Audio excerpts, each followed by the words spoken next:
మరి ఈ దినమున మనము ఏ విధానంలో ఉన్నాము? ఈరోజు ఏంటి? మట్టల ఆదివారం. మరి యేసు ప్రభు వారు తన యొక్క యాగానికి ప్రతిగా ఏ రీతిగా ఆయన ఊరేగింపుగా వెళ్తున్నారు అనేటటువంటి విధానాన్ని మనకు తెలియచెప్పినటువంటి విషయం అన్నమాట. కనుక ఈ యొక్క విధానాన్ని పురస్కరించుకొని మనము నేటి దినమున వాక్య ధ్యానం చేసుకుందాం. మత్తయి సువార్త 21వ అధ్యాయము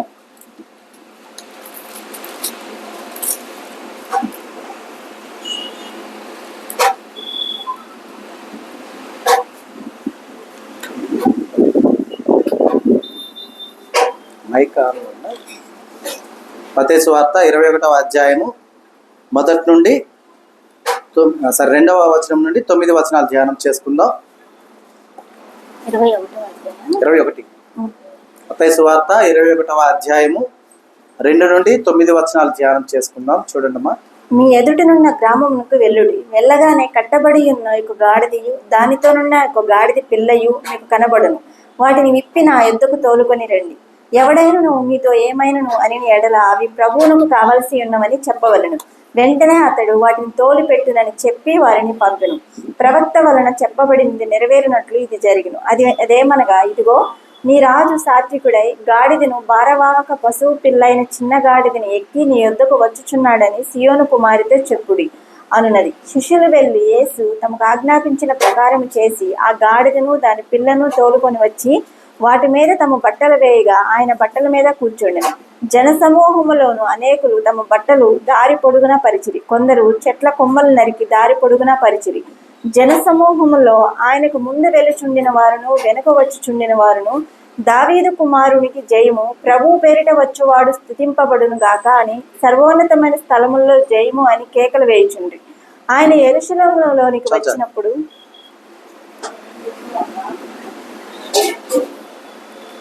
మరి ఇక్కడ మనం గమనించినట్లయితే కనుక చూడమ్మా, యేసు ప్రభు వారు శిష్యుల్లో ఉన్నటువంటి ఇద్దరిని చూచి విషయం చెప్తూ ఉన్నారన్నమాట. ఏమంటున్నారమ్మా? మీ ఎదుటను ఉన్న గ్రామమునకు వెలుడి. వెళ్ళగానే కట్టబడి ఉన్న ఒక గాడిదయు దానితో ఉన్న ఒక గాడిద పిల్లయు మీకు కనబడును. వాటిని విప్పి నా యొద్దకు తోలుకొని రండి. అంటే ఇక్కడ మనం గమనించినట్లయితే కనుక ఆ యొక్క గాడిదకు ఆ గాడిద పిల్లకు ఒక విశిష్టత ఉంది. ఏంటది? అప్పటి వరకు ఆ యొక్క గాడిద మీద ఏ పురుగు కూడా మోపబడలేదు. అలాగే ఏ మనుష్యుడు కూడా దాన్ని అధిష్ఠించలేదు. అవునా? అధిష్ఠించడం అంటే అర్థం ఏంటి? ఎక్కి కూర్చోవటం. అర్థమైందా? కాబట్టి యేసు ప్రభు వారు శిష్యుల్ని పిలిచి చెప్తున్నారు అనమాట. మీ ఎదుట ఉన్నటువంటి గ్రామంలోనికి వెళ్ళండి. అక్కడ మీరు వెళ్ళగానే మీకు 2 గాడిదలు, అంటే ఒకటి గాడిద మరియు ఒక గాడిద పిల్ల మీకు కనపడతాయి. వాటిని నా యొద్దకు తీసుకొని రండి అని చెప్పారనమాట. చెప్తూ ఎవడైనాను మీతో ఏమైనాను అనిన ఎడల అవి ప్రభువునకు కావలసి ఉన్నవని చెప్పవలను. వెంటనే అతడు వాటిని తోలిపెట్టినని చెప్పి వారిని పంపాను. దేవుడు ఒక మాట చెప్పినప్పుడు మనము కూడా ఎందుకు, ఏమిటి అనేటటువంటి ప్రశ్నలు వేయకూడదు. ఫస్ట్ది. తరువాత ఏమి జరుగుద్ది అనే ఆలోచన ఉండకూడదు. అర్థమైందా? ఇప్పుడు ఈ శిష్యులు అనొచ్చు, అయ్యా మాకు భయము, లేకపోతే మాకు సిగ్గు, మాకు మొహమాటము, ఎవరో గాడిదల్ని మేము వెళ్ళి అలా తీసుకొస్తాం, భలే చెప్తున్నావు ప్రభువా, మా వల్ల కాదు, ఇంకెవరికన్నా చెప్పు అయ్యా అంటే ఈ మనస్తత్వం చాలా మందిలో ఉంటుంది. షైనెస్ అన్నమాట. అంటే అంటే అది సిగ్గు అని మనం అనలేం, కానీ దాన్ని ఎలాగా చెప్పాలి అంటే కనుక మేము వెళ్ళేం చేసేదిలే, మాకేం అవసరం అనేటటువంటి విధానాన్ని కలిగినటువంటి విధం అన్నమాట. అయితే ఇక్కడ శిష్యులు ఆ రీతిగా ఉన్నారా? ఏం చెప్తున్నారు యేసు ప్రభు? మీరు వెళ్ళండి, ఆ గ్రామంలోనికి మీరు వెళ్ళగానే మీకు కనపడతాయి. ఎవరిని అడగద్దు, వాటిని విప్పుకొని నా దగ్గర రండి. ఎవరైనా మిమ్మల్ని అడిగితే ఇవి నాకు అవసరం అని చెప్పండి, వారు మిమ్మల్ని పంపించేస్తారు అని యేసు ప్రభు వారు చెప్పారు. ఇక్కడ వీరు ఆయన మాటలు విని వెళ్ళిపోయారు. అర్థమైందా? అంతేగాని ప్రభువా నువ్వు రాయ్యా మాతో పాటు, మాకు భయంగా ఉంది, లేకపోతే మాకు మొహమాటంగా ఉంది, మేము ఎలాగా, అలా కుదరదులే, మేము పోలేములే, మేము వాటిని ఎలా పట్టుకొని రావాలి ఎడదాకా, చూసేవాళ్ళు ఏమనుకుంటారు అని అన్ని ప్రశ్నలు వేశారా? మనం కూడా ఒక విషయాన్ని గమనించాలి. దేవునికి సంబంధించినటువంటి ఏదైనా సరే ఒక విధానము మనకు ఏర్పాటు చేయడం జరిగింది అంటే అది గొప్ప ధన్యత. అర్థమవుతుందా? ఎంత గొప్ప ధన్యత అంటే ఆ పని చేయించడానికి నిన్ను దేవుడు ఎన్నుకున్నాడు అంతే. ఇంకెవరు చేయరమ్మా? చేసేవారు లేరా?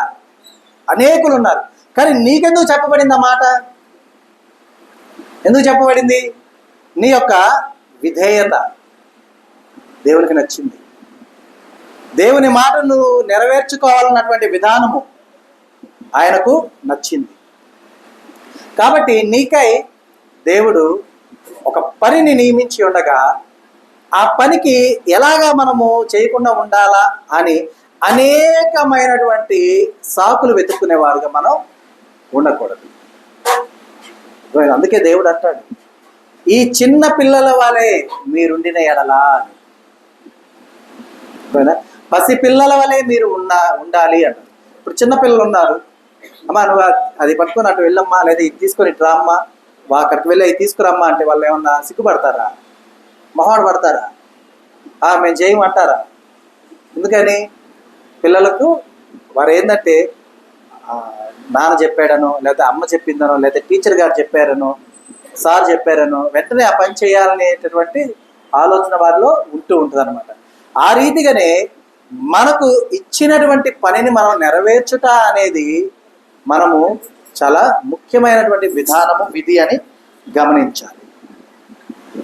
చాలామంది ఈ యొక్క ఆలోచన అనేటటువంటిది చాలా తక్కువగా ఆలోచిస్తూ ఉంటారు. మేమేముందిలే, మాకెందుకులే అనేటటువంటి ఆలోచన విధానాన్ని కలిగిన వారుగా ఉంటూ ఉంటారు. కానీ దేవుని యొక్క విషయంలో మనం అలాగున ఉండకూడదు. దేవుడి పనిని చేయండి అంటే వెంటనే చేసేవారుగా ఉండాలి. దేవుడి పనిని వద్దు అంటే మరుక్షణమే ఆ పనిని ఆపేసేవారుగా ఉండాలి. అలాగున కాకుండా వీటికి విరుద్ధంగా మనం చేస్తాం. ఈ రెండు ప్రక్రియలకు మనము విరోధంగా చేస్తాం. ఎందుకంటే మన యొక్క తలంపుల్లో ఆలోచన ఏంటంటే మనం దేవుడి కన్నా గొప్పవారు. దేవుడు చెప్పిన విధానాన్ని మనం మార్చి చేయమని చెప్తాం దేవుణ్ణే. ఎంతవరకు కరెక్ట్? కానీ ఇక్కడ శిష్యులు చూడండి, యేసు ప్రభు వారు ఏం చెప్పారో చూడండి. అసలు వారికి చూడమ్మా, ఒలీవ చెట్ల కొండ దగ్గర ఉన్నటువంటి బెత్సగేకు వచ్చినప్పుడు యేసు తన శిష్యుల్లో ఇద్దరిని చూచి, అంటే అక్కడ ఎంతమంది శిష్యులు ఉన్నారు ఆయన చుట్టూ? సహజంగా ఎంతమంది ఉన్నారమ్మా? ఆయన చుట్టూ 12 మంది ఉన్నారా? ఉండరా? ఉంటారుగా. ఎంతమందిని చూశాడు? ఇద్దరినే చూశాడు. ఓకేనా? అంటే అక్కడ ఏంటి అర్థం? ఇద్దరిని చూచాడు. ఇక్కడ సిలువలో ఎంతమందిని చూశాడు ఆయన? ఒక్కరినే చూశాడు. అర్థమైందా? అంటే ఒక చిన్న విషయాన్ని గమనించాలి. ఇక్కడ ఇద్దరిని చూశాడు. ఈ ఇద్దరిలో అక్కడ సిలువ దగ్గర ఆయన చూసినప్పుడు ఉన్నటువంటి ఆయన ఉన్నాడో లేడో మనకు తెలియదు. కానీ యేసు ప్రభు వారు ఎవరిద్దరినైతే చూసి ఉన్నారో వారికి చెప్పాడు ఏమని? మీ ఎదుటిన ఉన్న గ్రామానికి వెళ్ళండి. అంటే ఇంకా గ్రామంలోనికి ప్రవేశించలా, ఊరి పొలిమేరలో ఉన్నారు అనుకుందాం. ఎదుట ఉన్నటువంటి గ్రామంలోనికి వెళ్ళండి. వెళ్ళగానే కట్టబడి ఉన్న ఒక గాడిదయు దానితోనున్న ఒక గాడిద పిల్లయు మీకు కనబడును. వాటిని విప్పి నా యొద్దకు తోలుకొని రండి. అంటే మీరు ఆ ఊరికి వెళ్ళండి. ఊర్లోకి వెళ్ళగానే మీకు కనపడేటటువంటి ఆ యొక్క గాడిదను తీసుకొని నా దగ్గరికి తీసుకురండి. ఓకేనా? వెంటనే వీరు మనసులో కూడా అనుకోవాలా, మేము ఎట్ట పోవాలా, ఈయన మాకు చెప్పాడు, ఇంకా మిగతా 10 మంది లేరా, వాళ్ళకి చెప్పొచ్చు కదా, మాకే చెప్పాలా, మేమే చేయాలా, ప్రతిదీ మేమే చేయాలా, ప్రతిదీ మాకే చెప్పాలా, ప్రతిదీ నీకే చెప్తున్నారు, ప్రతిదీ మిమ్మల్ని చేయమంటున్నారంటే మీరంటే దేవుడికి అంత ఇష్టం. అర్థమైందా? మిగతా 10 మంది కూడా ఉన్నారు అక్కడ. సాకులు ఎత్తుక్కునే 100 మందితో ఉపయోగం ఏముందమ్మా? అవునా కదా? సాకులు వెతుక్కునేటటువంటి వారు 100 మంది ఉన్నా వారితో ఎటువంటి ఉపయోగం కూడా లేదు. అలాగే సమర్థుడైన వాడు ఒక్కడే ఉన్నా సమస్తము నెరవేర్చుకుని వస్తాడు కదా? అవునా కదా? సమస్తము నెరవేరుస్తాడా లేదా? నెరవేరుస్తాడు.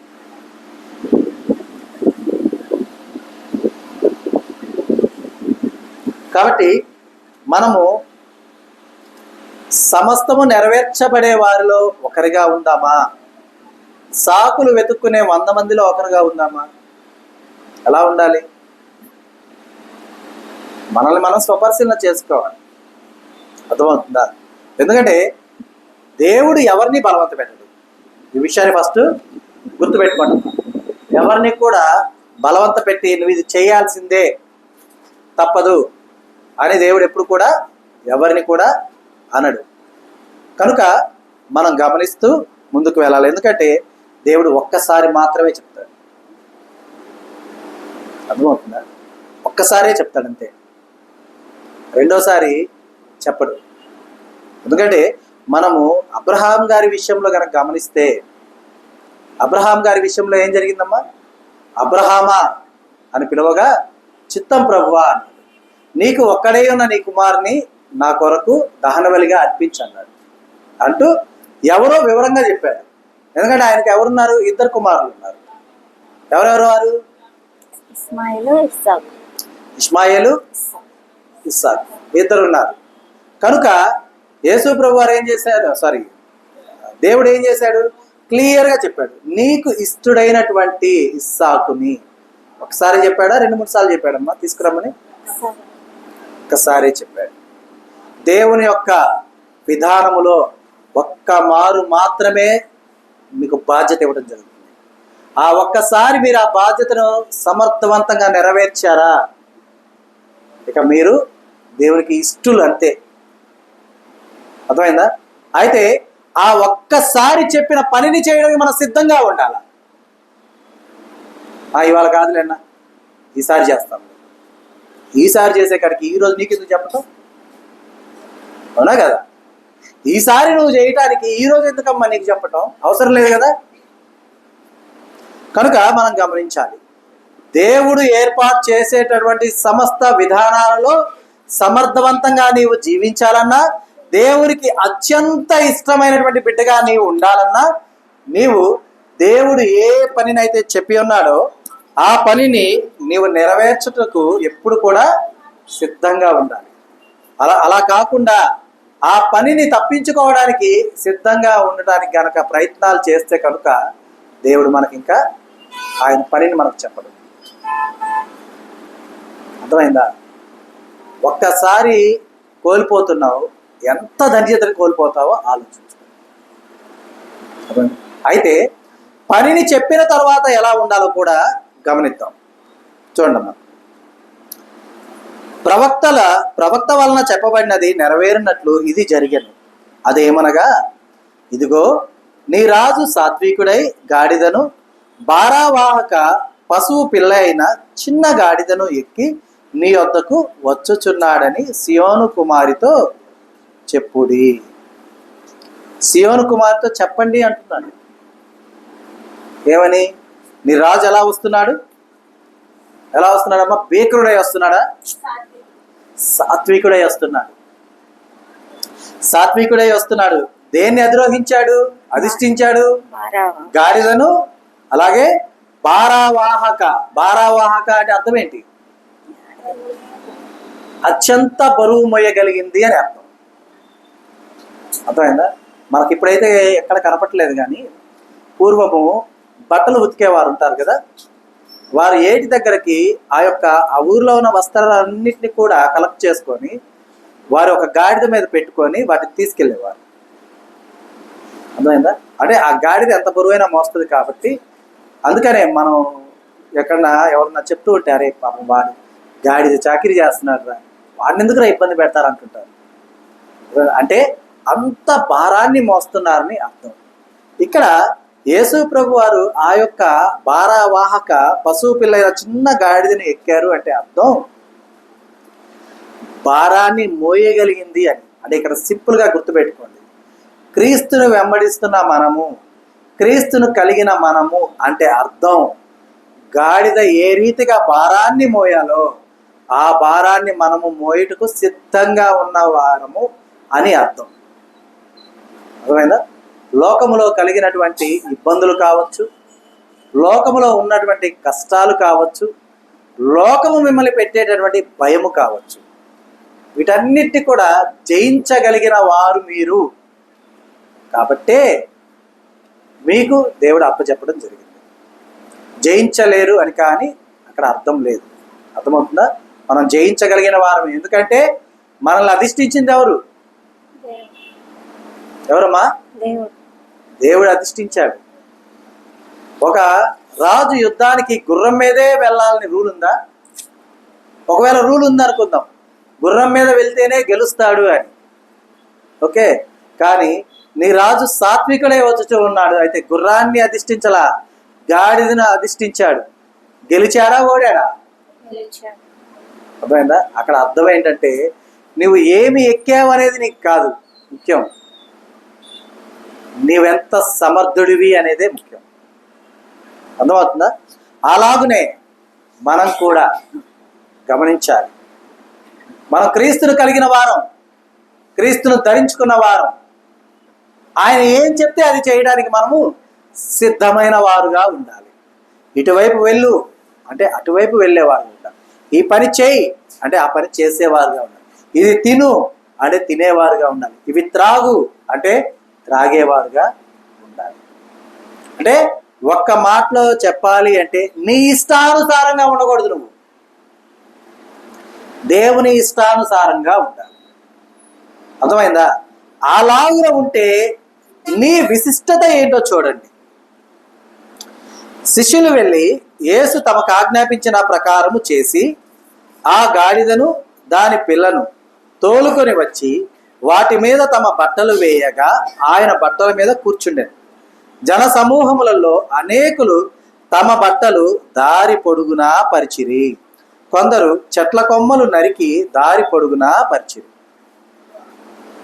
వస్తుంది ఎవరు? ఎవరు వస్తున్నారమ్మా?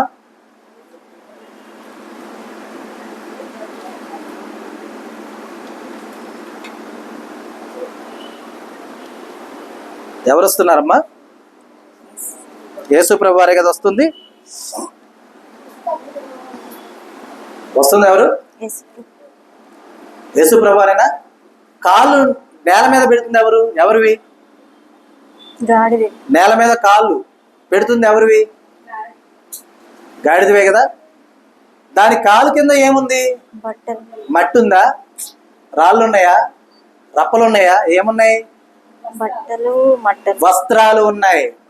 అలాగే ఏమున్నాయి? ఇంకా చెట్ల కొమ్మలు, అంటే ఆ యొక్క చెట్ల ఆకులతో కూడినటువంటి ఆ యొక్క విధానం ఉంది. అంటే ఇప్పుడు ఆ గాడిద నడుస్తున్నటువంటి ఆ రహదారి అనుకుందాం. ఆ రహదారి ఎలా ఉంది? ఎలా నిండి ఉంది? ఎలా నిండి ఉంది? సహజంగా ఇప్పుడు నార్మల్గా నడుస్తూ ఉంటే పల్లెటూర్లకు మనం వెళ్తే కనుక పల్లెటూర్లు ఎలా ఉంటాయి? సహజంగా మట్టితోను, దుమ్ముతోను, రాళ్లతోను, అక్కడక్కడ ముళ్ళతోను అలా ఉంటాయి. ఈ రోజుల్లోనే అక్కడక్కడ మనం చూడొచ్చు, కుగ్రామాలు అంటారు, అలాంటి ప్రదేశాల్లో ఇలాంటివి చూడొచ్చు. అయితే ఆ రోజుల్లో పల్లెటూర్లు అన్న పట్టణాలన్న ఎలా ఉండుంటాయి? ఇంకా అధ్వానంగా ఉంటాయి కదా. ఎందుకంటే రహదారుల ఏర్పాట్లు ఉండవు ఏమా, మట్టిని అవన్నీ కూడా ఆ రోడ్ల మీదే ఉండి ఉంటాయి. ఇప్పుడు యేసు ప్రభు వారు సంచరిస్తున్నటువంటి ఆ యొక్క ప్రాంతములో అడుగులు పెడుతున్నది ఎవరు? ఆ యొక్క గాడిద. ఆ గాడిద అడుగులు పెడుతూ ఉంది. వీరు వస్త్రాలు పరుస్తూ ఉన్నారంటే మొదట వస్త్రం పరిచే ముందు ఏం చేస్తారు? అక్కడ ముళ్ళన్నీ వేస్తారు, రాళ్ళన్నీ వేస్తారు, అంతేనా? ఏం చేస్తారు? శుభ్రపరుస్తారు, గబగబా చిమ్మేస్తారు. ముళ్ళుంటే గబగబా ముళ్ళుని తీసేస్తారు, రాళ్ళుంటే తీసేస్తారు. ఎందుకని? ఆ యొక్క అడుగు మోపుతున్నటువంటి ఆ గాడిదకు కానీ గాడిద పిల్లకు కానీ గుచ్చుకుంటాయి. అని తీసేసి వస్త్రాలు పరుస్తారు. ఆ గాడిద అనుకుంది అనుకోండి, ఇలా అనుకుంది అనుకుందాం, ఏమని? చూసారా నేను వస్తుంటే, అంటే మనలో కొందరి ఆలోచన అలా ఉంటుంది, నేను వస్తుంటే రెడ్ కార్పెట్లు వేస్తున్నారు. వెంటనే ఏం చేస్తున్నారు, చెట్లని కష్టపడి చెట్లని కొట్టి పరుస్తూ ఉన్నారు. అంటే నా కాళ్ళని నేలని మోపనీయట్లా వీళ్ళు, అది నేనంటే అనుకుంటా గాడిద వెళ్తా ఉంది అనుకోండి. ఒక గాడిద, ఇది కాదు, ఒక గాడిద. అంటే ఈ ఆలోచన కలిగిన గాడిద. ఓకేనా? ఒక ఊరిలో వెళ్తుంది, యేసు ప్రభు వారు ఉన్నారు అన్న సంగతి మర్చింది, వెళ్ళింది. యేసు ప్రభు వారు ఇక తన పని తను చేసుకోవడానికి వెళ్ళిపోయారు. ఇప్పుడు ఆ గాడిదను యేసు ప్రభు వారు ఎక్కారన్న ఉద్దేశంతో ఆ గాడిద ఎప్పుడు వెళ్ళినా కూడా అలాగే వేస్తూ ఉన్నారు. ఎందుకని? ఇది నా యేసయ్యని మోసింది, నా దేవుని కుమారుని మోసింది, నా రక్షకుడిని మోసింది, కాబట్టి ఇది బ్రతికినంత కాలం కూడా దీని కాలుకి ఏమీ కాకూడదు అని చెప్పి ఆ ఊర్లో ఉన్నటువంటి అందరూ కూడా దానికి సమయానికి ఆహారం ఇస్తూ, సమయానికి నీరు అందిస్తూ, దాని మీద ఎటువంటి భారాలు పెట్టకుండా ప్రశాంతంగా దాన్ని ఉంచుతూ, అది నడిచే ప్రతి త్రోవను కూడా చక్కగా సరళం చేస్తూ దానికి అవసరమైన అంతా ఏర్పాటు చేస్తున్నారు. కొద్ది రోజులకి ఆ గాడిదకు గర్వం తలకెక్కింది. ఏమా గర్వం ఏమైంది? తలకొచ్చేసింది. అరే, అప్పుడెప్పుడో యేసయ్యని నేను ధరించుకున్నానని చెప్పి వేశారు, బాగుంది. కానీ ఆయన ఇప్పుడు లేడు, అయినా కూడా నాకు ఎలా ఉంది? సౌకర్యంగా ఉంది. అంటే ఇక్కడ గొప్పతనం యేసయ్య ఉండటం వల్ల రాలా, నా వల్లే వచ్చింది. ఎందుకంటే ఆ రోజు ఎక్కించుకున్నాను కాబట్టి అక్కడ ఇచ్చారు, నేను ఎక్కించుకున్నాను కాబట్టి నాకు దారి వేశారు. అక్కడ కూడా యేసయ్య గొప్పతనం ఏమి లేదు, ఎందుకంటే నడిచింది నేను కదా, యేసయ్య కాలు కింద పెట్టలే కదా, నడిచింది నేను. అందుకని వీరు వేశారు అని చెప్పి ఆ గర్వాన్ని తలకెక్కించుకున్న గాడిద ఏం చేసిందంటే, ఆ రోజు నుంచి ఎవరన్నా దానికి ఆహారం తెస్తే అది తింటా వాళ్ళకి వెనక్కి తిరిగి కాలుతో దాంతో మొదలు పెట్టింది. పెట్టారేపో అని కాలుతో దాంటుంది అనమాట. పాపం వాళ్ళు ఏంటంటే ఇదేదో తెలియక తంతుందిలే అని చెప్పి పట్టించుకోవట్లా. అలాగే జరుగుతూ ఉంది. ఇది రోజు అందరిని కొట్టడం మొదలు పెట్టింది. ఊరంతా ఏకమయ్యారు, ఆలోచించారు. అరే, దీనికి ఎంత అవకాశం ఇచ్చింది ఎవరు? మనమే కదా. యేసయ్యని కలిగి ఉన్నప్పుడు మనం వస్త్రాలు పరిచాం, యేసయ్యని కలిగి ఉన్నప్పుడు మనం చెట్లని కొట్టి వేశాం. యేసయ్యని కలిగి ఉంది, ఆ ఒక్కరోజు యేసయ్యని కలిగింది, యేసయ్యని ధరించుకుంది అన్న ఉద్దేశంతో కదా మనం జాలి చూపించి దానికి ఆహారం అన్ని అందిస్తున్నాం. ఇది కలిగింది ఇప్పుడు యేసయ్యని కాదు, గర్వాన్ని. ఆ రోజున యేసయ్యని కలిగి ఉంది, కానీ ఈ రోజున గర్వాన్ని కలిగి ఉంది. కాబట్టి దాన్ని గర్వం అనచాలని చెప్పేసి మీరు ఏం చేశారంటే ఎప్పట్లాగే దానికి ఆహారం పెట్టారు. అది తనడానికి వెనక్కి తిరిగింది. కాలు ఎత్తి జాడించగానే ఒక కత్తి తీసుకొని కాలు నరికేశాడు. ఇప్పుడు ఎన్ని కాళ్ళు ఉన్నాయి దానికి? 3 కాళ్ళు ఉన్నాయి. ఈ 3 కాళ్ళతో సహజంగా నడవగలుగుతా? ఇంకా నడవగలుగుతా? అది నొప్పితో కేకలు వేసినా కూడా వీళ్ళకి ఎట్లా వినపడుతుంది? అరే, మనం దీని కాలు నరికామని తిడుతుందిరా. ఇది ఏమంటుందంట? తిడుతుంది. ఇది అంటే మనల్ని కొడితే కొట్టించుకోవాలా, మనల్ని కొట్టింది కాలు కట్ చేసాం, ఇది కాలు కట్ చేసామని మనల్ని తిడుతుంది తిరిగి.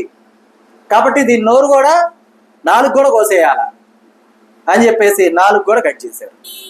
4 కట్ చేసిన గొంతులో నుంచి వచ్చేది అరుపులు కానీ మాటలు కాదు కదమ్మా. అది ఇంకా బిగ్గరగా అరుస్తూ ఉంది. అరే, ఇది ఎట్లా కాదురా, ఇది ఇంకా ఇది అరుస్తానే ఉంటుంది. అంటే వాళ్ళ ఉద్దేశం ఇది తిడుతుంది, శపిస్తుంది. ఒకవేళ దీని శాపవచనాలు యేసయ్యకు వినపడి ఆయన కనుక ఒకవేళ ఆమేనంటే మన పరిస్థితి ఏంది? ఎందుకంటే మనం దాన్ని ఇప్పుడు చూసిన మనకు ఇదేం చేస్తుంది? రోజు మనల్ని శిక్షిస్తుంది. మనం ఇక తాళలేక దాన్ని శిక్షించాం. ఇది మనల్ని ఇప్పుడు ఏం చేస్తుంది? నోటితో శపిస్తుంది. ఒకవేళ ఈ శాపవచనాలు కనుక దీని నోట్లోంచి వస్తే యేసు ప్రభు వారికి ఒక్కరు ఆమేనన్నాను, మన పరిస్థితి ఏంది? అందుకని ఇది మాట్లాడుకుంటున్నారని చెప్తే తల నరికేయాల అని తల కూడా తీసేశారు. దేనివల్ల కలిగిందమ్మ ఇదంతా? గర్వం. ఎలా కలిగింది గర్వం? జనులు నీకు ఇచ్చినటువంటి ఆదరణ నిన్ను చూసి కాదు. ఎవరిని చూసి? నీవు పొందినటువంటి క్రీస్తుని చూసి. అలాగునే ఈ రోజున మనమంతా సేవకుడైనా సరే, విశ్వాసులైనా సరే, సంఘ కాపురులైనా సరే, ఒక మందిరమందు కూడి ఉన్నారంటే వారంతా కూడా శిరసైన క్రీస్తుకి శరీర భాగాలని గుర్తుంచుకోవాలి.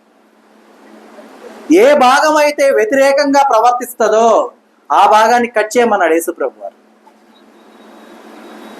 మనకు లేఖనంలో చెప్పిన విధానాన్ని వక్రీకరించి ఆలోచించుకునే అలవాటు మనందరికీ చాలా మందికి ఉంటుంది. ఏంటంటే యేసుప్రభు వారు అంటారు, నీ కన్ను నిన్ను అభ్యంతరపరిచిన ఎడల దాన్ని ఏం చేయమన్నాడు? తీసివే అన్నాడు. నీ కాలు నిన్ను అభ్యంతరపరిచిన ఎడల దాన్ని తీసివేయి. నీ చెయ్యి నిన్ను అభ్యంతరపరిచిన ఎడల దాన్ని తీసివేయి. అంటే ఇక్కడ అర్థం ఏంటంటే ఒక నరునికి కలిగినటువంటి దేహంలో ఉన్నటువంటి అవయవాలకు సంబంధించింది కాదు ఇది. ఒక సంఘానికి కలిగినటువంటి శిరస్సు క్రీస్తు అయితే మిగిలిన అందరూ కూడా శరీర భాగాలై ఉంటారు కాబట్టి వారిలో అభ్యంతరకరమైనటువంటి వారిని తీసివేసే విధానం అది. అర్థమైందా? కనుక మనము గమనించాలి, క్రీస్తును కలుగుటకు, క్రీస్తుని పొందుకున్నటకు మౌని అయి ఉండాలి. ఎందుకంటే ఇక్కడ ఈ గాడిదను ఎందుకు దేవుడు ఎంచుకున్నాడో తెలుసా? ఎందుకు గాడిదనే ఎందుకు ఎంచుకున్నాడు? అదేమన్నా భారం మోసుద్ది అనే మాట వాస్తవమే, కానీ మనిషి భారాన్ని మోసే గుర్రం కూడా ఉందిగా. గుర్రం ఇంకా ఎలా ఉంటుంది? మా దర్పంగా ఉంటుంది, శ్రేష్టమైనదిగా ఉంటుంది. దాన్ని ఎందుకు యేసుప్రభు వారు పిలవలేదు? పోనీ యేసుప్రభు వారు వెళ్ళి ఒక ఏనుగుని తీసుకుని అడవికి వెళ్ళంటే పోయి ఏనుగు రాదా? లేదు. అడవిలోకి వెళ్ళి ఒక సింహాన్ని దాని పిల్లని తీసుకురండి అంటే రావా? వస్తాయా? రావమ్మా? వస్తాయి. కానీ యేసుప్రభు వారు ఎందుకు గాడిదని ఎంచుకున్నారు? ఎందుకు ఎంచుకున్నారు? దేవునికి ఇష్టమైన బిడ్డ అరుణోదయాన్ని లేచి కట్టెలను చీల్చి వాటిని సిద్ధపరిచి తన గాడిదకు కళ్ళకు గంతలు కట్టి వాటి మీద పెట్టి తీసుకువెళ్ళాడు. ఆయన ఏం ఉపయోగించాడు అక్కడ? ఏమా? గాడిదను వాడుకున్నాడు. అక్కడ గాడిద మీద ఏం పెట్టారు? కట్టెలు పెట్టారు. ఇంకో గాడిద మీద ఇస్సాకును కూర్చోబెట్టి ఉంటారుగా, అవునా కదా? 3 రోజుల దూరం అంటే 3 రోజులు నడుస్తానే బాలేరుగా. ఒక గాడిద మీద ఇస్సాకు, మరో గాడిద మీద ఎవరు కూర్చొని ఉంటారు? అబ్రహాం. ఇంకేమైనా గాడిదలు ఉంటే వాటి మీద పనివారు వారంతా కూడా బయలుదేరి వచ్చి ఉంటారు. ఇక్కడ యేసు ప్రభు వారు రెండింటిని ఎందుకు అడిగారు? ఒకటి గాడిద, మరొకటి దాని పిల్లో, గాడిద పిల్లో. గాడిద పిల్ల అని ప్రస్తావించడం జరిగింది, దాని పిల్ల అని ప్రస్తావించాల. ఓకేనా? సో ఇక్కడ ఈ రెండింటిని తీసుకురావడానికి సాదృశ్యం ఏంటంటే, అబ్రహామా, ఆ రోజున నీవు ఏ రీతిగా అయితే నీ కుమారుని దహన బలిగా అర్పించుటకు నువ్వు సిద్ధమై వెలుచు ఉన్నావో, ఇదిగో ఈ రోజున దానికి ప్రతిగా, ఆ కార్యమునకు ప్రతిగా, ఆ ప్రయాణానికి ప్రతిగా, ఆ యొక్క దహన బలికి ప్రతిగా ఈ రోజున నా ప్రియ కుమారుని నేను పంపిస్తున్నాను. ఆ రోజున నువ్వు దేన్ని తీసుకున్నావు? గాడిదను తీసుకున్నావు. ఈ రోజున నా కుమారుడు కూడా గాడిదని ఎక్కాడు. అర్థమైందా? ఊర్లో అంటే ఇప్పుడు లేవులేండి, పూర్వము ఒక పల్లెటూరులో ఒకరికి ఒక శిక్ష విధించాలంటే ఏం చేసేవాళ్ళంటే గుండు గీసి బొట్లు పెట్టి గాడిద మీద కూర్చోబెట్టి ఊరేగించేవాళ్ళు. ఆ గాడిద మీద కూర్చుని అతనికి చాలా అవమానకరంగా ఉంటుంది. ఇది తెలుసా తెలీదా? విన్నారు? పెద్దవాళ్ళు అయితే చూసి కూడా ఉంటారు. మేబీ ఏమన్నా శిక్షలు అట్లా పంచాయతీల్లో శిక్షలు విధిస్తే అలా చూసి ఉండొచ్చు మేబీ. అవునా? అబ్రహమా, నీవు నేను అడిగిన దాన్ని చేయుటకు లోకస్తులందరూ కూడా అవమానపరిచేదాన్ని నువ్వు గర్వంగా తీసుకున్నావు. గాడిదనెక్కితే అవమానకరం కదా, దాన్ని నువ్వు గర్వంగా తీసుకున్నావు నా యొద్దకు రావడానికి, నాకు బలి నర్పించడానికి. ఇదిగో ఈరోజు మనుష్య కుమారుణ్ణి, సర్వమానవాళికి రక్షణార్థమైనటువంటి క్రీస్తుని, రక్షకుణ్ణి అదే రీతిగా గాడిదనెక్కిస్తున్నాడు. అదే విధంగా నీవు ఏ రీతిగా అయితే ప్రయాణాన్ని కొనసాగించి ముగించావో అదే విధంగా నా ప్రియ కుమారుడు బయలుదేరుతున్నాడు. చూడు అంటే ఎక్కడి నుంచి చూడమని అంటాడు అమ్మా? పరలోకమందు అబ్రహాము గారు ఉన్నారా లేరా? ఇంతకి ఉన్నారు కదా. సజీవంగా ఉన్నారా లేకపోతే లేరా? సజీవంగా ఉన్నారా లేరా? ఉన్నారు కదా. మరి ఆ సజీవంగా ఉన్నటువంటి అబ్రహాము గారు చేసినటువంటి అంటే ఆయన చూపించినటువంటి విశ్వాస జీవిత సమస్తమును కూడా మరలా క్రీస్తుతో చేయించి చూపిస్తూ ఉన్నాడు. ఎవరు? దేవుడు. మరి ఇప్పుడు నీవు క్రీస్తుని కలిగి ఉంటే కదా నీకు ధన్యత. నీవు క్రీస్తుని కలిగి ఉంటే కదా నీ నిమిత్తము పాప పరిహారార్థం జరిగేది. అవునా కదా?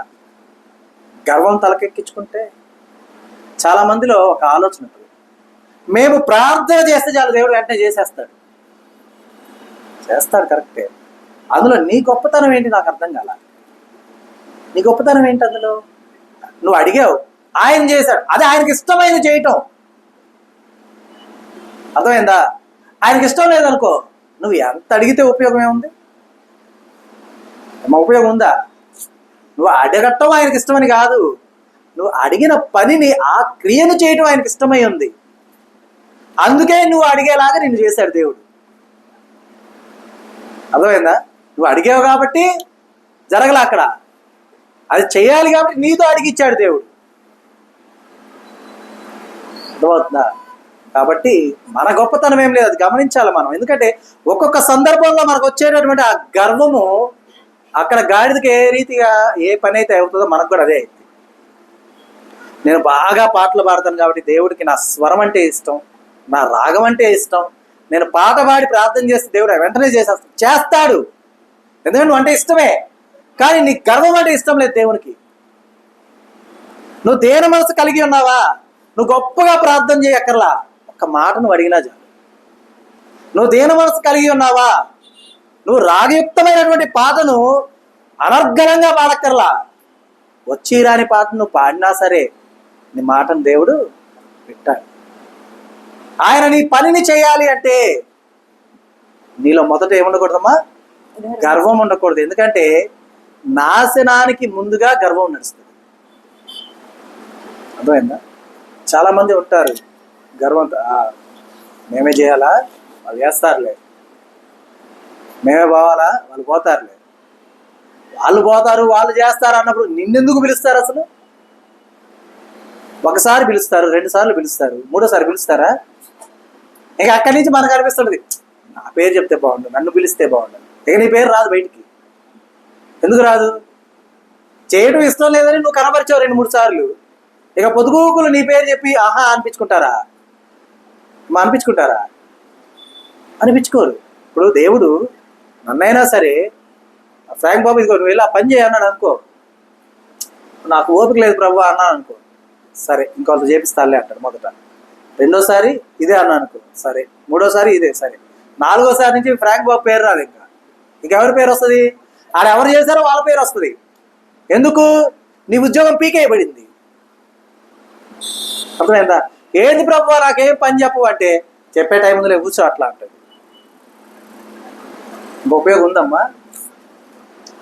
ఇంకా ఎంత ప్రయాసపడ్డా, ఎంత ప్రాధేయపడ్డా ఉపయోగం ఏముంది? ఉంటుందా? ఉండదు. కాబట్టి గమనించాలి, మౌని అయి ఉండాలి. ఆ యొక్క గాడిద కళ్ళకు గంతలు ఎందుకు కట్టారంటే అబ్రహాం గారు తన యజమానుణ్ణి ఫాలో ఎలాగ అవుతుందో ఆ గాడిద, అయ్యా నేను కూడా నీ మాట చెప్పావు కాబట్టి ఆ మాటను కళ్ళు మూసుకొని గుడ్డిగా నమ్మి నేను నడిచేస్తా, అంతే. మనం కూడా అలాగే ఉండాలి. నీ ఎదుటిగా ఉంది సముద్రం అని ప్రభు అన్నా అంటే, నిజమే ప్రభువా, ఏందయ్యా అలలు అలా ఉన్నాయని అనాలి కానీ ఊరుకో ప్రభువా ఎండిన నేల ఉంది అనకూడదు. నిజంగా ప్రభు అయితే ఇప్పుడు అక్కడ వల వేయి, చేప దొరుకుతుంది నీకంటే వేయటానికి సిద్ధంగా ఉండాలా. నీ కళ్ళ ముందు ఆడ ఏం కనబడుతుందనేది తీసేయండి. వేయటానికి సిద్ధంగా ఉండాలి. అంటే దీని అర్థం సిద్ధపాటు కలిగి ఉండటం.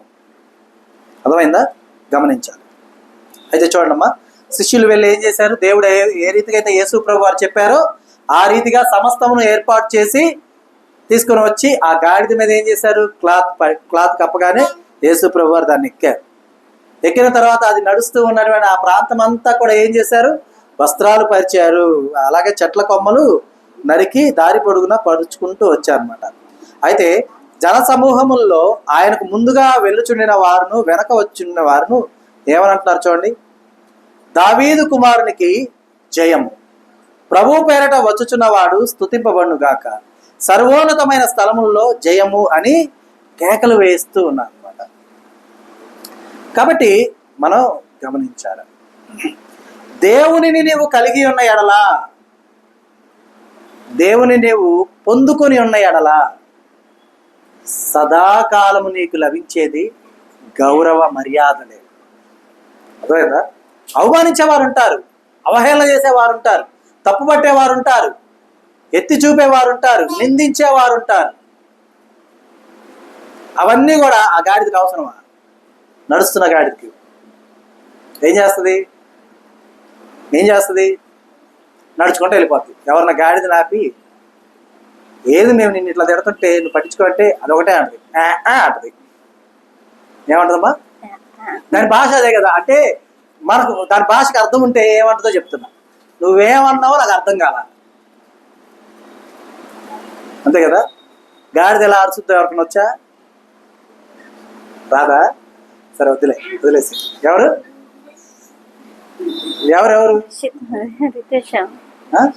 ఏదారు అంటదంట. అంటే అందరూ దాన్ని దూషిస్తా ఉన్నారు, తిడతా ఉన్నారు. తిడతా ఉంటే ఒకడు వచ్చి దగ్గరకు వచ్చి గాడిదని ఆపి, నీకు సిగ్గు లేదా? మేమంతా తిడుతుంటే దున్నపోత మీద వర్షం పడ్డట్టు గమ్ముగా వెళ్ళిపోతా ఉన్నావు అని అంటున్నారు. ఇది అది అంది. ఏమందమ్మా బ్రిటిష్? ఏమంది అంది. అంటే ఏంటి అర్థం? నువ్వేమన్నావో నాకు అర్థం కాల. అంటే ఎందుకు? నీ భాష నాకు రాదు. మనం అలా కాదు. ఒకడు మనల్ని ఏమైనా అన్నా అంటే వెంటనే ఇంట్లోకి వెళ్ళిపోయి ఫోన్ తీస్తాం, ఆల్ లాంగ్వేజెస్ ఓపెన్ చేస్తాం. వాళ్ళన్న మాట అక్కడ కొట్టాలి, ఇక్కడ ట్రాన్స్లేట్ చేసుకుని దాని అర్థం చూసుకోవాలా. దాని అర్థం మనకు అర్థమైందా? అంత మాట అన్నాడు నన్ను, ఇంకింట్లో కూర్చొని కుమిలిపోవాలా? మనం కూడా అనుకుని వెళ్ళిపోతే అయిపోద్దా అవ్వలేదా? ఆ మాటల అర్థాలు తెలుసుకొని ఏం చేయాలి? మనం బాధపడాలా. ఆ బాధపడిన సమయంలో ఏం చేస్తాం? మనం దేవునికి దూరం అవుతాం. అంతేకాదు వెంటనే అపవాది మనల్ని ఒక పక్క నుంచి ఆవహించుద్ది. అరే నువ్వేం చేసావు నిన్ను అన్నారు వాళ్ళు. వెంటనే కూర్చుంటాం ఇంకా ప్రార్థనకి.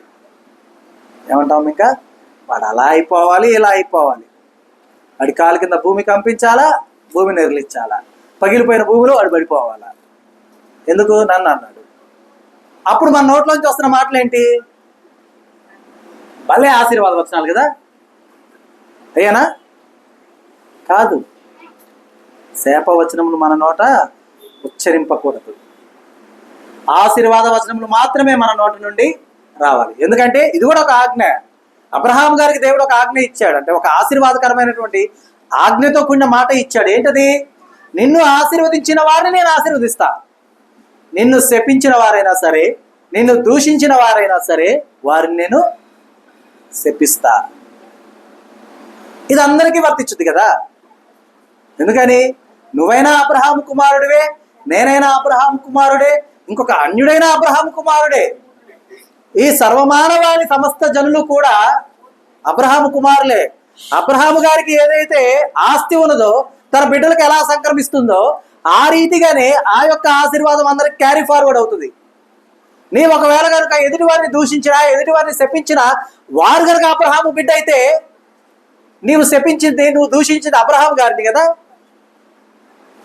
అవునా కదమ్మా?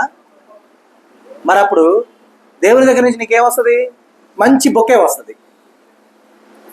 ఆ దేవుడి దగ్గర బొకేనే వచ్చింది, దేవుడి దగ్గర నుంచి కాదు, అపవాది దగ్గర నుంచి వస్తుంది. Welcome to hell. హీల్ కాదమ్మా. మన అర్థం ఎట్లా చేసుకోకండి వెంటనే. వెల్కమ్ టు హీల్ అన్నాడు, దేవుడు నా కళ్ళు పూల గుర్తిచ్చాడు, హీల్ అన్నాడు అంటే నన్ను స్వస్థపరుస్తున్నాడు, ఇక నాకు ఏ రోగం లేదు, నేను చెప్పింది అంటే నేను చేసిన ప్రార్థన కరెక్టే, వాడిని శపించాడు దేవుడు, నన్ను ఆశీర్వదించాడు కాదు. ఆ పదాన్ని ఒకవేళ నీకు ఆ పదం వింటూ అర్థం కాకపోతే స్పెల్లింగ్ చూపించమని అడగండి, క్లియర్గా చూపిస్తాడు. Welcome to hell. హెల్ అంటే ఏంటిది? నరకం. అర్థం అవసరమా మనకి? పూల గుర్తిని చూడగానే సమ్మర్ వెళ్ళిపోకూడదు, అర్థమైందా? ఎక్కడికి పిలిచారో చూడాలి ఫస్ట్. చాలా మంది ఉంటారు పొరపాట్లు చేసిన వెంటనే శిక్ష రాలేదు కాబట్టి ఇది పొరపాటు కాదు అన్న ఆలోచనలో ఉంటారు. చెప్పింది అర్థమైందా? పొరపాటు చేస్తారు, శిక్ష రాలేదు అంటే దేవుడు పొరపాటుగా ఎంచలా అని ఆలోచిస్తారు. కరెక్టైన ఆలోచన కాదు, గమనించాల. కనుక దావీదు కుమారునికి జయము, ప్రభు పేరిట వచ్చున్నవాడు స్తుతింపబడుగాక అని, అలాగే సర్వోన్నతమైన స్థలములలో జయము అని కేకలు వేసినటువంటి ఆ యొక్క విధానములో క్రీస్తుని కలిగి నువ్వు సంచరిస్తున్నావో లేదో ఆలోచన. అర్థమేనమ్మా? క్రీస్తుని పొందుకొని నువ్వు సంచరిస్తున్నావో లేదో ఆలోచించుకో. క్రీస్తుని కలిగి ఉన్నావు, క్రీస్తుని పొందుకొని ఉన్నావు అంటే సింపుల్ థింగ్. మనకు లోకపరమైన భాషలో చెప్పాలి అంటే లోకపరమైన భాషలో చెప్పాలంటే ఈ లోక విధానాల్ని విడిచిపెట్టడం, వదిలివేయటం. వారేమనుకుంటారో, వీరేమనుకుంటారు, వీరు అలా అంటారు, వారు ఇలా అంటారు అనేది వదిలేసేయండి. నా దేవుని కనుదృష్టి ఎదుట నేను ఎలా ఉన్నాను, నా దేవునికి నేను ఎలా కనపడుతున్నాను, నా దేవుడు నన్ను ఎలా ఆశీర్వదించబోతున్నాడు అనేది మాత్రమే మనం ఆలోచించుకోవాలి. అర్థమైందా? కనుక చూడండమ్మా, అయితే ఆయన యెరూషలేములోనికి వచ్చినప్పుడు పట్టణమంతయు ఈయన ఎవరో అని కలవరపడెను. గలిలియాలోని నజరేతు వాడగు ప్రవక్త అయిన యేసు అని చెప్పిరి. మరి యేసు ప్రభువారిని ఎవరని చెప్తున్నారమ్మా? ప్రవక్త అయినటువంటి యేసు, నజరేయుడైనటువంటి యేసు అని చెప్తూ ఉన్నారనమాట. ఛార్జింగ్ అయిపోయిందన్నమాట అని చెప్తూ ఉన్నారనమాట. కాబట్టి మనము గమనించాల, మనము కలిగి ఉన్నది ఎవరిని, మనము ఎవరిని మోస్తూ ఉన్నాము, ఎవరిని ప్రకటన చేస్తూ ఉన్నాము అనేది మనం గమనించాలి. భారావాహక ఆ గాడిద పిల్ల మోస్తున్నటువంటి ఆ భారము దానికి భారం కాదు. కానీ చుట్టూ చూస్తున్న వారికి అమ్మో ఇది ఎంత భారాన్ని మోస్తుంది అన్నట్టుగా ఉంటుంది. దానికి మాత్రం చాలా తేలికగా ఉంటుంది. ఎందుకంటే అందుకే యేసుప్రభువు వారు అంటూ ఉన్నారు ఏమని? ప్రయాసపడి భారము మోయించిన సమస్త జనులారా నా యొద్దకు రండి, నేను మీకు విశ్రాంతి కలుగజేతును. నా భారం ఎలా ఉంటుంది, నా కాడి ఎలా ఉంటుంది అన్నాడు? నా కాడి సులువుగాను తేలికగాను ఉంటుంది. కాబట్టి ఆ రీతిగానే ఉంటుంది. కనుక మనం కూడా క్రీస్తుని నిజంగా కలిగిన వారుగా ఉంటే కనుక మనమందరము ఆ రీతిగానే, ఆ విధంగానే మనం దేవుళ్ళు ఎదిగిన బిడ్డలుగా ఉంటాం, దేవునికి ఇష్టమైన బిడ్డలుగా ఉంటాం. గమనించండి, దేవుడు మనకు ఒక పనిని అప్పచెప్పాడంటే దాన్ని చేయడానికి ముందుగా ఉండటానికి సిద్ధంగా ఉండాలి. వంకలు ఎత్తుక్కుంటూ, సాకులు ఎత్తుక్కుంటూ ఆలోచించకూడదు. ఎందుకంటే మీకు ఏదైనా పనిని అప్పచెప్పిన వారు ఆ పనిని వారు కూడా చేసుకోగలరు, కానీ మీకు ఎందుకు అప్పచెప్పారో ఆలోచించుకోండి. అర్థమవుతుందా? ఆ రీతిగా ఉంటూ క్రీస్తును కలిగి ఉన్నందుకు సంతోషపడుతూ, క్రీస్తును పొందినందుకు ఆనందపడుతూ, క్రీస్తులో ఎదుగుతున్నందుకు సంబరపడుతూ, ఉత్సాహాలతో దేవునిలో ఎదిగి ఫలిస్తూ దేవుని బిడ్డలుగా ఆయన సాక్షులుగా వర్ధిల్లుటకై దేవుడు తన కృపను నిరంతరం మనకు తోడుగా ఉంచునుగాక. ఆమేన్. ఈ దినము దేవుడు మనకు అనుగ్రహించిన తన సత్యవాక్కును బట్టి దేవునికి కృతజ్ఞతాస్తుతులు చెల్లిస్తున్నాను. దేవుడు తన వాక్యమును దీవించునుగాక. ఆమేన్. అందరికీ వందనాలమ్మా.